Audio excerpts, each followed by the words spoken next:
¿qué tenemos de representativo? Otra vez, nos regresamos a este corte. Vamos a empezar con el lóbulo frontal en esta cara dorsolateral. En el lóbulo frontal, ¿cuál es lo representativo? ¿Qué es lo representativo? Quedamos. ¿Cómo podemos delimitar otra vez a nuestro lóbulo frontal?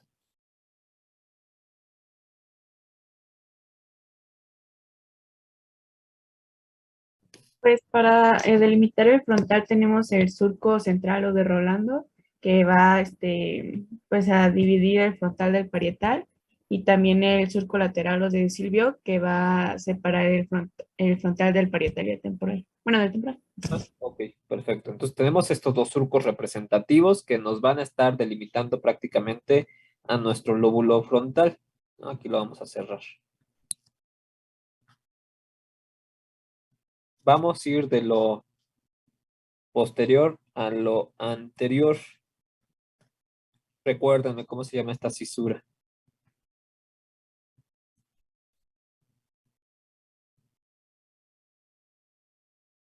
Cisura presental. Cisura precentral. Y por lo tanto, toda el área entre la central y la precentral. El giro Giro precentral. precentral. Giro precentral. Entonces, recuerden, el giro precentral es representativo, un área representativa del lóbulo frontal. ¿Y aquí qué áreas vamos a encontrar de Brodmann? Que es importante. La área 4. El área 4 de Brodmann. Toda esta área va a estar correspondiendo al área 4. Prácticamente todo nuestro giro precentral.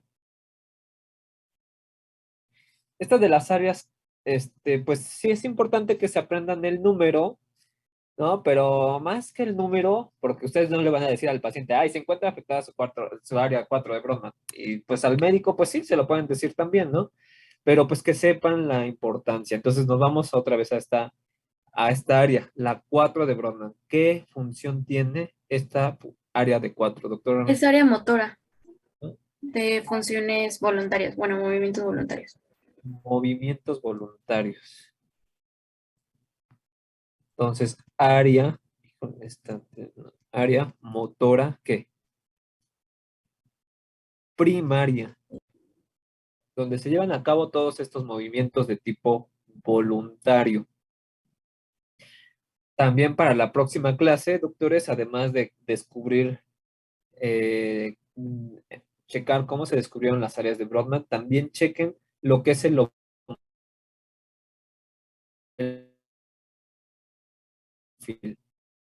Es algo muy parecido a la distribución somatotrófica que veíamos en cerebelo. ¿Se acuerdan de esta distribución de las partes corporales en el cerebelo? Y de ahí que las afecciones motoras y, bueno, las afecciones en relación al cerebelo. Acá también es importante tanto sensitivo como motor, porque vamos a ver que afecciones, entonces en las áreas A4, nos vamos a ir al homúnculo de Penfield y podríamos identificar cuáles son las áreas, en qué parte de las áreas, porque ven, la extensión de la 4 es muy, muy grande, ¿no? Y entonces, ya checándose este homúnculo en un corte coronal, podríamos ver en específico qué área se podría estar afectando. Entonces, área motora primaria. Acuérdense que de esta quedamos que la vía que se encuentra relacionada al área motora primaria es la vía ¿qué? Córtico espinal. Córtico,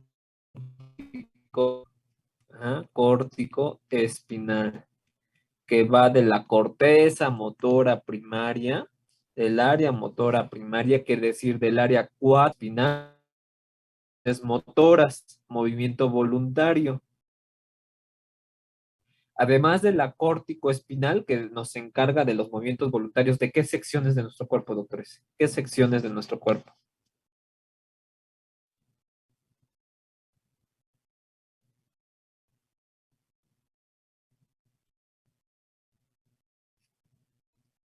Dice movimiento voluntario, ¿pero de qué?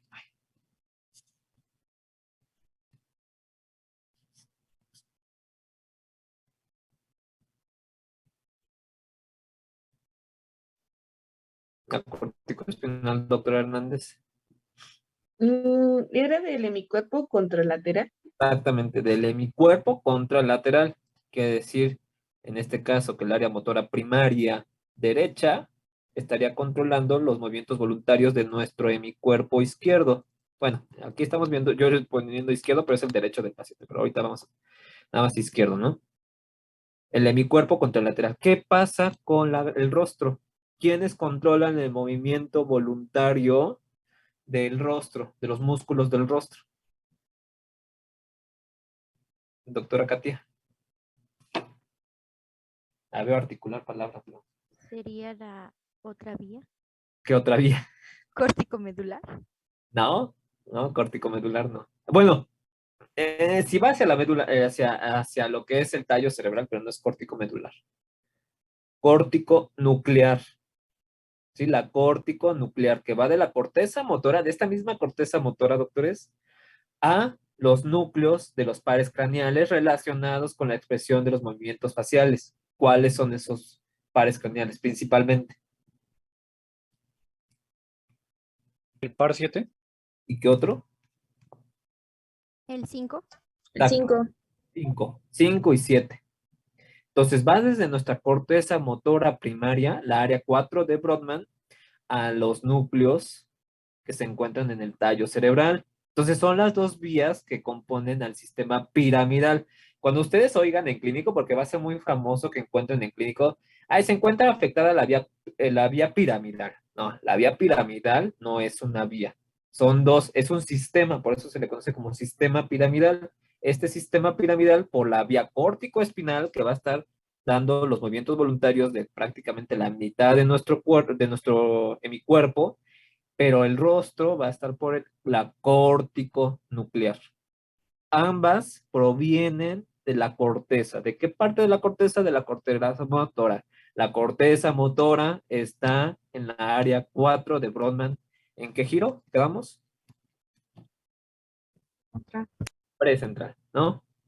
En nuestro lóbulo frontal. Si ustedes encuentran un tumor, una hemorragia, un traumatismo que ocasionó una lesión de esta porción de la corteza, obviamente pueden encontrar afección de la vía corticoespinal, de la vía corticonuclear, por lo tanto parálisis, ¿sí? Del hemicuerpo e incluso de la hemicara, dependiendo la zona en la que está afectado. ¿Sí? Corteza motora primaria. Pero hay una corteza de asociación que es la corteza motora secundaria, que es la que se encarga de integrar, de memorizar estos movimientos.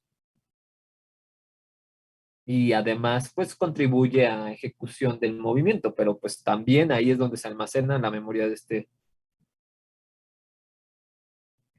sería la corteza motora secundaria. Para esto, recuérdenme, doctores, cuáles eran los surcos, además del surco precentral, que predominaban en este lóbulo. El surco frontal superior, medio e inferior.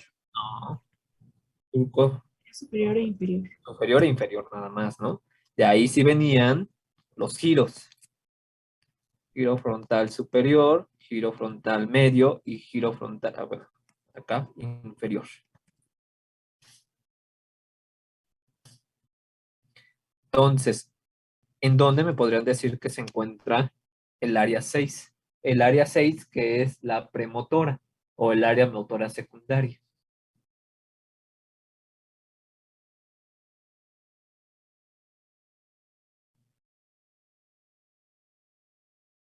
Doctores, En los giros del frontal superior, en los medio y giros del frontal superior, sería del frontal medio, ¿no? frontal medio, exacto, ¿no? Frontal medio. Se encuentra esta área 6 de Brodmann.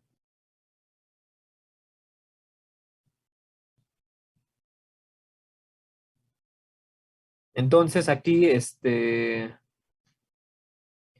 Recuerden que es la integración de estos movimientos que vienen de la 4 e incluso junto con, ¿se acuerdan que la planificación de los movimientos se llevaba mucho a cabo por el cerebelo? Pues este 6 también complementa esta función de la planificación motora.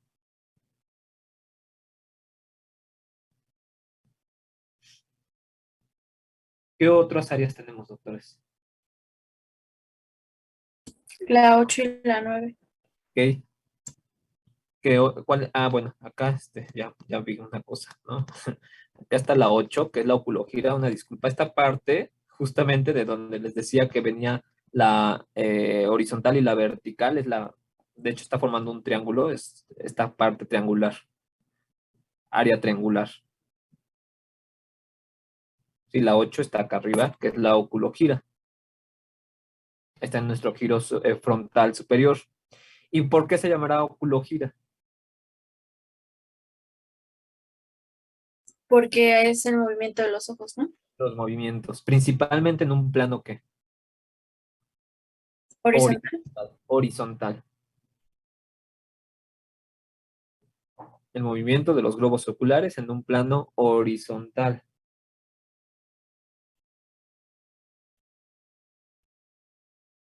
Hay unas áreas importantes, muy importantes, en esta zona del lóbulo frontal que nos van a estar diferenciando prácticamente del resto de los primates y de los más bien mamíferos. Bueno, primates no humanos también tienen cierta similitud ya en esta parte.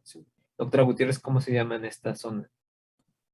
Bueno, pues las áreas serían la 9, la 10, la 11 y la 12. Y son las que se asocian a nuestro razonamiento. Y que en conjunto, ¿cómo se le conoce? Mm, Asociación prefrontal. La corteza prefrontal.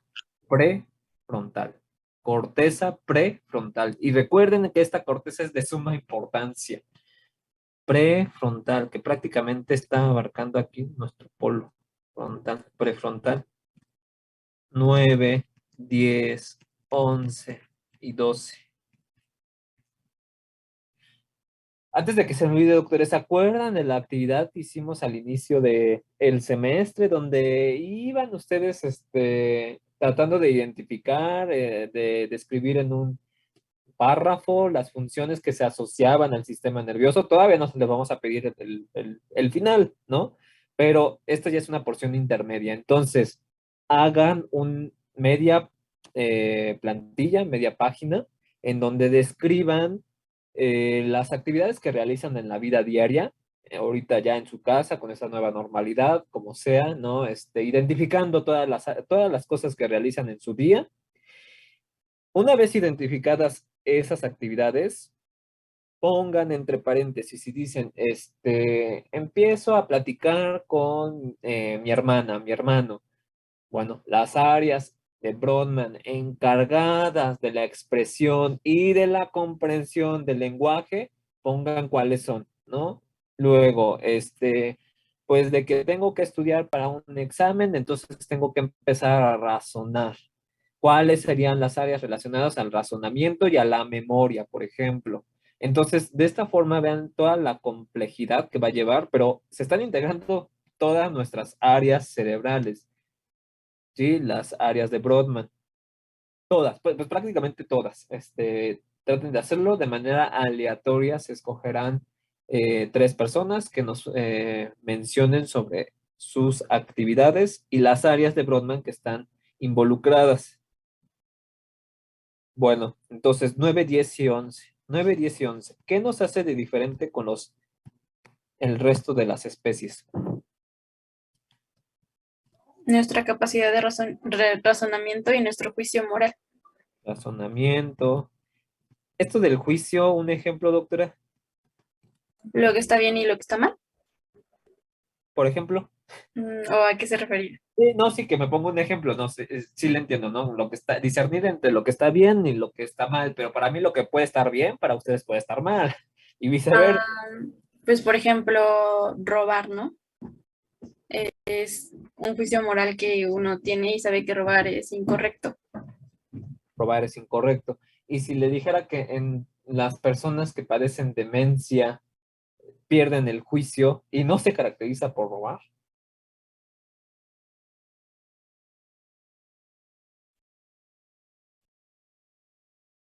Otro ejemplo, doctora Hernández.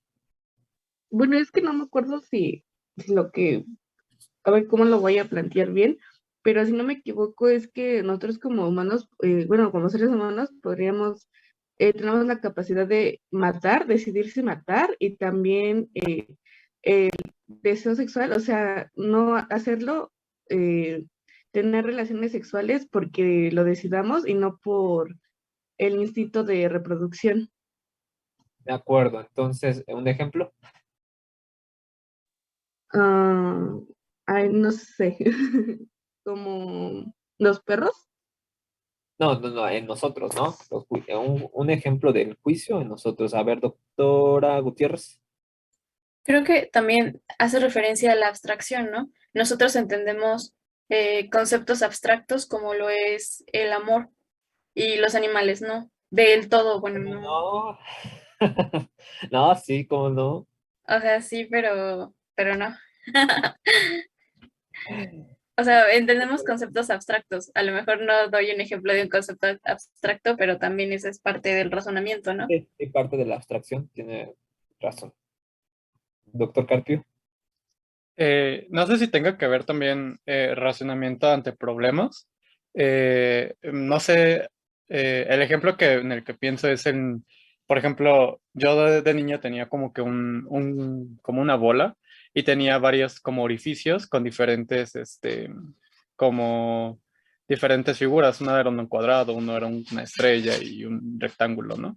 Entonces, pues es como esa capacidad de razonar que tal vez el cuadrado no va a embonar en el de la estrella, ¿no? O el del círculo no va a embonar en el del triángulo. No sé si eso también tenga que ver con el razonamiento. Ah, sí, parte del razonamiento, parte de la resolución de problemas, de la planificación también, planificación, pero bueno, dejamos a un lado al juicio, un ejemplo de juicio. A ver cómo se comportarían, bueno, los que son católicos o los que no, cuando vayan a alguno de sus centros, ¿cómo se estarían comportando ustedes si están en la misa, si están en el sermón? Con respeto, ¿Y cómo demuestra ese respeto? O sea, es Estar de en dando silencio, silencio. poniendo atención. poniendo atención, guardando silencio, la postura, a lo mejor en ese momento no se van a poner a jugar el celular, ¿no? Bueno, puede ser que sí, pero pues ahí puede entrar a discernir, ¿no? Lo que es correcto de lo que es incorrecto desde el punto de vista moral. Por ejemplo, ¿no? En una iglesia. Les digo porque hay una demencia, que es la demencia frontotemporal. Frontotemporal. Demencia frontotemporal. Es la segunda demencia más frecuente en México, doctores, después de la enfermedad de Alzheimer. Demencia frontotemporal. Va del temporal, afección en temporal, principalmente en hipocampo, pero también a nivel frontal. Entonces ya sabrán cuáles son las áreas que se ven afectadas, principalmente 9, 10, 11 y 12 en esta demencia frontotemporal. Si les estoy diciendo este ejemplo de cómo se comportaría una persona en su santo juicio, como por ahí se diría, ¿cómo creen que se comportaría una persona con demencia frontotemporal si ya perdió esta capacidad del juicio?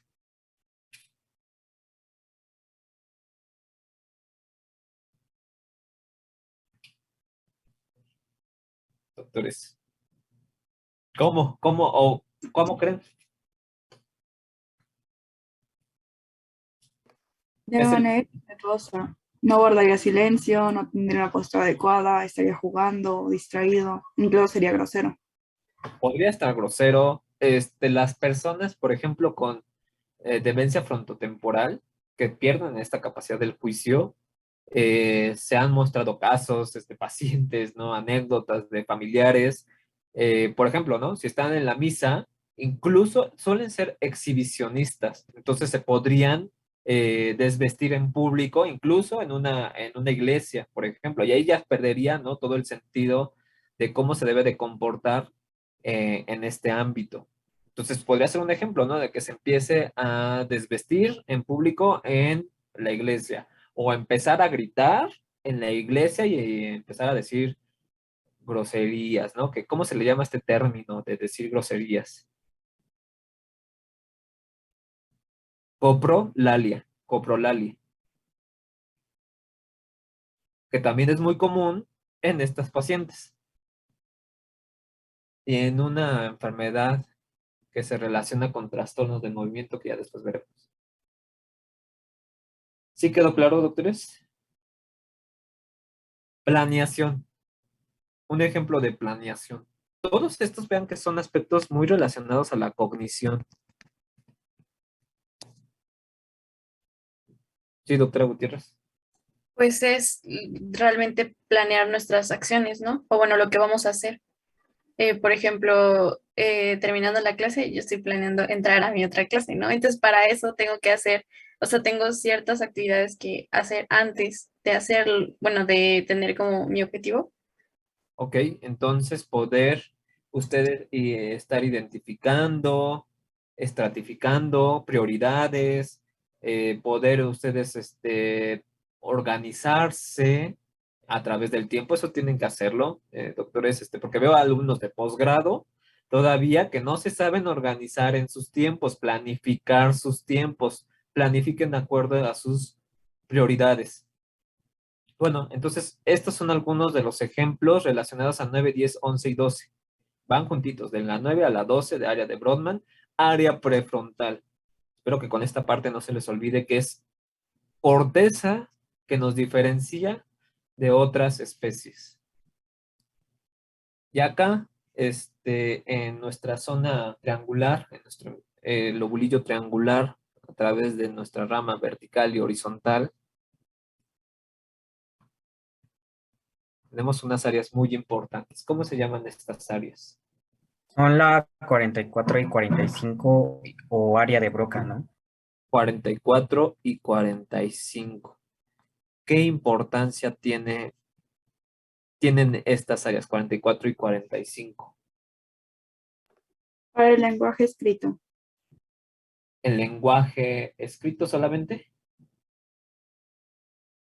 Doctora Gutiérrez. También oral del discurso. Entonces, ¿cómo lo definiría como esta área de Brodmann?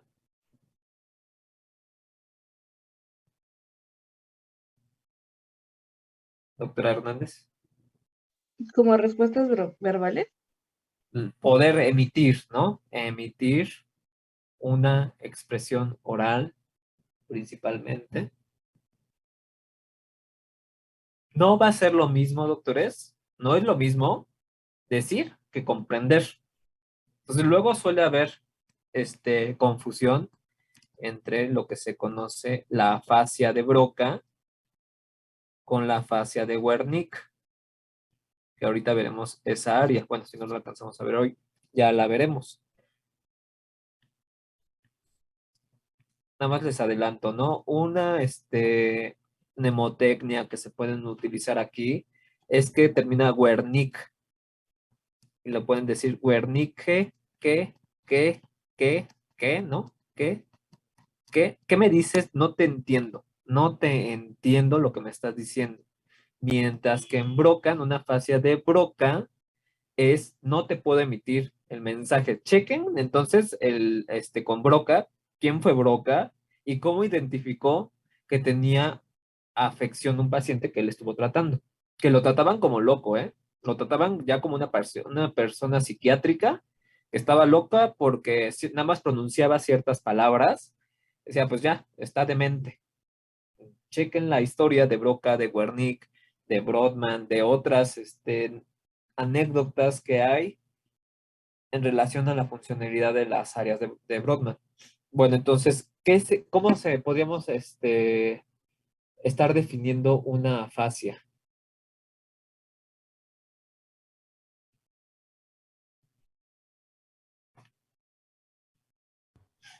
Pues, bueno, es que Sí. bueno, yo lo práctica clínica y bueno, el maestro me explicó como, por ejemplo, que en la de Broca, o sea, el paciente va a estar, o sea, tú le vas a hacer preguntas y el paciente pues no te va a poder responder, ¿no? O a lo mejor se va a quedar dudando, o sea, como que va a estar así como, o va a emitir sonidos que ni al caso, ¿no? O luego hasta se puede ver hasta como confundido o estresado de no poder emitir lo que siente o contestarte las preguntas, ¿no? Entonces, Y ¿cómo lo podría definir? pues ¿Como un como trastorno de qué? del habla, no, es que no sería del habla, sería de otra cosa. ¿Cómo se llama esta capacidad de comunicarnos con una persona? Lenguaje, ¿no? Puede ser lenguaje escrito, de señas, hablado. Entonces es esta incapacidad o un trastorno del lenguaje que nos va a interferir o nos va a afectar la capacidad de podernos comunicar con otra persona. ¿Sí? Entonces ahí sí se define una afasia. O sea, ya sea que yo no pueda emitir lo que estoy pensando decir, sería afasia de Broca, o que no pueda comprender, acuérdense el que del Wernicke, que no pueda comprender lo que se me está diciendo. Entonces, uno es que no puedo expresarlo porque tengo trastornos motores del habla, de la articulación de la palabra, y otro que no puedo comprender lo que se me está diciendo. Entonces, 44 y 45. Una hemorragia, una isquemia en esta porción, 44-45, van a presentar una afasia de Broca. Acuérdense, está en el lóbulo frontal.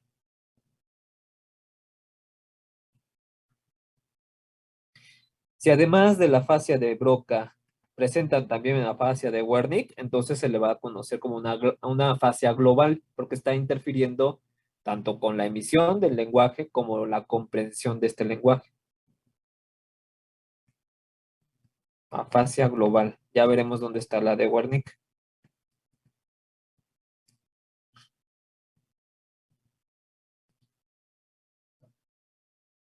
¿De acuerdo, doctores? Entonces con esto terminaríamos el lóbulo frontal. Y pues ahí le dejaríamos. Y para el día, estamos en 8, luego el siguiente es 15, el 22, si le parece a la doctora Lynn, estaríamos haciendo el examen. ¿Ya tuvieron diencéfalo, verdad, doctores? ¿O todavía no? Ya, Sí, doctor, es el martes. ya tuvieron ya tuvieron diencéfalo. Estaríamos viendo parte de lo que es los lóbulos, las áreas de Brodmann. Examen el día 22. Ya entonces el martes 19 acabaríamos con estas áreas de Brodmann. Les encargamos este ejercicio de que hagan en media cuartilla las actividades diarias que están relacionadas con las áreas de Brodmann, identificar qué áreas de Brodmann están involucradas y además lo de los datos curiosos, la historia de las áreas de Brodmann. ¿Dudas, doctores? Y vayan checando las patologías, son muy interesantes. Todo tiene que ver con la corteza cerebral, las funciones de estas áreas de Brodmann, y de ahí la importancia fisiológica y fisiopatológica, doctores. En clínico, en verdad, se tienen que recordar estas áreas, en qué lóbulos. Sin tomar ustedes una tomografía, sin realizar una tomografía, tendrían que saber, a ver, está en el área tal, ¿no? Si está en tal área, está en tal lóbulo. Entonces ya esperarían encontrar ahí el tumor, esperarían encontrar la hemorragia, la isquemia en esa zona, sin necesidad de ustedes depender, ¿no? Como en Doctor House, mándenle una tomografía y a ver qué encontramos, mándenle una resonancia y a ver qué encontramos. No, doctores, así no es la medicina, y menos en México. Créanme que en México, los médicos somos muy caracterizados por estas capacidades diagnósticas a comparación de otros médicos de primer mundo, porque ellos con una mano en la cintura les dicen, manden la tomografía, manden la resonancia, sin nosotros, ¿no? Que tenemos que explorar, interrogar al paciente, minuciosamente, que digan, bueno, esa es la diferencia de ustedes con respecto a otros médicos internacionales y también a nivel nacional con otras escuelas, porque en otras escuelas no tienen tanta capacidad de identificar un diagnóstico de acuerdo a la exploración y al interrogatorio. Entonces, bueno, espero les pueda servir en su futuro. Recuerden, estas áreas de Brodmann son de lo más importante, no es lo más importante, pero sí nos gustaría darle más énfasis a estas áreas porque en verdad tiene una importancia fisiológica y fisiopatológica. Doctora Lynn. Sí, doctora, no, de lo que ya comentó, en los hospitales a veces hasta nos toca ir, presentar al paciente, justificar por qué de laboratorial o por qué del estudio de imagen. Entonces no es sencillo que a veces nos acepten cualquier laboratorial, repito, o estudio de imagen, dadas las condiciones pues de algunas deficiencias que tenemos en el sector salud, pero esto yo lo veo como pues un punto de oportunidad, porque efectivamente cuando les toca hacer su servicio social y si les toca en una comunidad que no cuente con esos servicios, pues ustedes con la clínica, incluso con los antecedentes del paciente, con la exploración, pues pudieran llegar a un diagnóstico. Entonces, nada más comentarles esto. Nos veríamos después del asueto. Yo sí les digo que es un asueto vacacional, que si ustedes tienen la oportunidad de dormir un poco más, de compartir un poco más con su familia, si van a salir de disfrutar realmente, lo hagan, en el entendido de que cuando regresen van a tener o ya tienen actividades pendientes. Entonces, de nada nos sirve estarnos relajando totalmente todos estos días y el domingo en la noche tratar de hacer lo que no pudimos haber hecho a lo mejor en 3 horas en un día, ¿no? No es una jornada normal académica, pero todavía no tenemos vacaciones, es un asueto académico nada más. Pues eso sería como recomendación. Y si yo no trabajo, nadie trabaja, doctora. No es cierto. A mí me toca ir el lunes a Secretaría de Salud y el martes a Cruz Roja. Entonces, los acompañaré si van a hacer alguna actividad. Y si no, pues relájense, pero decía una doctora, relájense en serio, en el entendido que después viene la consecuencia y la acepto. Porque si no, ni estoy atendiendo algo, ni disfruto, ni nada. Exacto. Bueno, muy bien. nada Bueno, más. doctores, pues descansen, aprovechen estas vacaciones. Cualquier cosa, bueno, pues nos avisan, pero pues tratemos también de no enfocarnos ahorita. Si tienen una duda muy puntual de la plataforma o algo por el estilo, pues ustedes tienen tiempo para avanzarle en estas actividades. De ahí en fuera, pues aprovechen para descansar. Muy bien, doctores, pues bueno, nos vemos entonces en una semana, el día 19, martes 19. Martes. Cuídense. Gracias por todo. Gracias. Hasta luego. Bye, bye a todos. Buenas Gracias. noches. Gracias. Hasta luego.